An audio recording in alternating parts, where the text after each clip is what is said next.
नमस्कार। कार्तिक मास की हार्दिक शुभकामनाएं। आज मैं आपको कार्तिक मास की कथा विस्तार पूर्वक सुनाती हूँ, इसलिए आप विस्तार पूर्वक कथा सुनिए। इसके श्रवण मात्र से ही पाप नष्ट हो जाते हैं और अंत समय में बैकुंठ धाम की प्राप्ति होती है।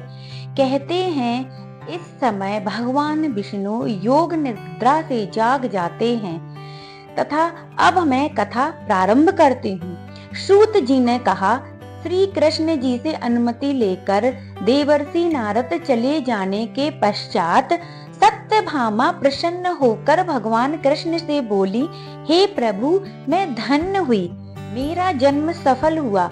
मुझ जैसी त्रिलोक सुंदरी के जन्मदाता भी आज धन्य हैं, जो आपकी 16,000 स्त्रियों के बीच में आपकी परम प्यारी पत्नी बनी। मैंने आपके साथ नारद जी को वह कल्प वृक्ष आदि पुरुष विधि पूर्वक दान में दिया, परंतु वही कल्प वृक्ष मेरे घर लहराया करता है। यह बात मृत्युलोक में किसी स्त्री को ज्ञात नहीं है। हे त्रिलोकी नाथ, मैं आपसे कुछ पूछने की इच्छुक हूँ। आप मुझे कृपया कार्तिक महात्म्य की कथा विस्तार पूर्वक सुनाइए, जिसको सुनकर मेरा हित हो और जिसके करने से मैं दीर्घायु आपसे विमुख ना हूँ। सूत जी आगे बोले, सत्यभामा के ऐसे वचन सुनकर श्री कृष्ण हंसने लगे और हंसते हुए सत्यभामा से कहा और अपने सेवकों को वहीं रुकने को बोला और बोले कि कल्प वृक्ष के नीचे सत्यभामा को ले गए और बोले, हे प्रिय, 16,000 रानियों में से तुम मुझे प्राणों के समान प्यारी हो। तुम्हारे लिए मैंने इंद्र एवं देवताओं से विरोध किया था। हे प्रिय, जो बात तुमने मुझसे पूछी है उसे सुनो। एक दिन मैंने तुम्हारी इच्छा पूर्ति के लिए गरुड़ पर सवार होकर इंद्रलोक जाकर कल्प वृक्ष मांगा। इंद्र ने इसे देने से मना कर दिया।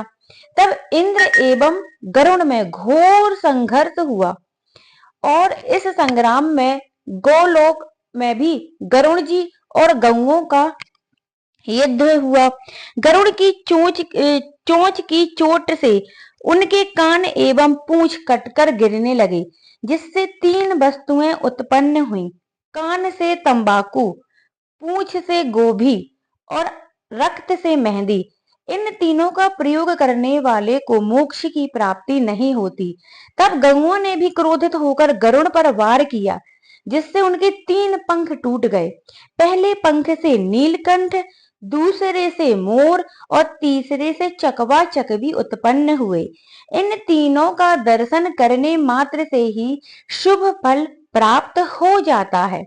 यह सुनकर सत्यभामा ने कहा, हे प्रभु, कृपया मुझे मेरे पूर्व जन्मों के विषय में बताइए कि मैंने पूर्व जन्म में कौन कौन से दान, व्रत व जप नहीं किए हैं। मेरा स्वभाव कैसा था, मेरे जन्मदाता कौन थे और मुझे मृत्यु लोक में जन्म क्यों लेना पड़ा। मैंने ऐसा कौन सा पुण्य फल किया था या पुण्य कर्म किया था जिससे मैं आपकी अर्धांगिनी हुई। तब श्री कृष्ण ने कहा, हे प्रिय, अब मैं तुम्हारे द्वारा पूर्व जन्म में किए गए पुण्य कर्मों को विस्तार पूर्वक कहता हूँ, उसे सुनो। पूर्व समय में सतयुग के अंत में मायापुरी में अत्रि गोत्र में वेद वेदांत का ज्ञाता देव शर्मा नामक एक ब्राह्मण निवास करता था। वह प्रतिदिन अतिथियों की सेवा, हवन और सूर्य भगवान का पूजन किया करता था। वह सूर्य के समान तेजस्वी था। वृद्धावस्था में उसे गुणवती नामक कन्या प्राप्ति हुई। उस पुत्रहीन ब्राह्मण ने अपनी कन्या का विवाह अपने ही चंद्र नामक शिष्य के साथ कर दिया। वह चंद्र को अपने पुत्र के समान मानता था और चंद्र भी उसे अपने पिता की भांति सम्मान देता था। एक दिन वे दोनों कुश व समिधा लेने के लिए जंगल में गए। जब भी हिमालय की तलहटी में भ्रमण कर रहे थे, तब उन्हें एक राक्षस आता हुआ दिखाई दिया। उस राक्षस को देखकर भय के कारण उनके अंग शिथिल हो गए और वे वहां से भागने में भी असमर्थ हो गए। तब उस काल के समान राक्षस ने उन दोनों को मार डाला। क्योंकि वे धर्मात्मा थे इसलिए वो बैकुंठ में आए और मैं अति प्रसन्न हुआ क्योंकि वो दोनों सूर्य की पूजा किया करते थे। गणेश जी, शिव जी, सूर्य देवी इन सब की पूजा करने वाले मनुष्य को हमेशा ही स्वर्ग की प्राप्ति होती है। अतः मेरी कथा का यह अध्याय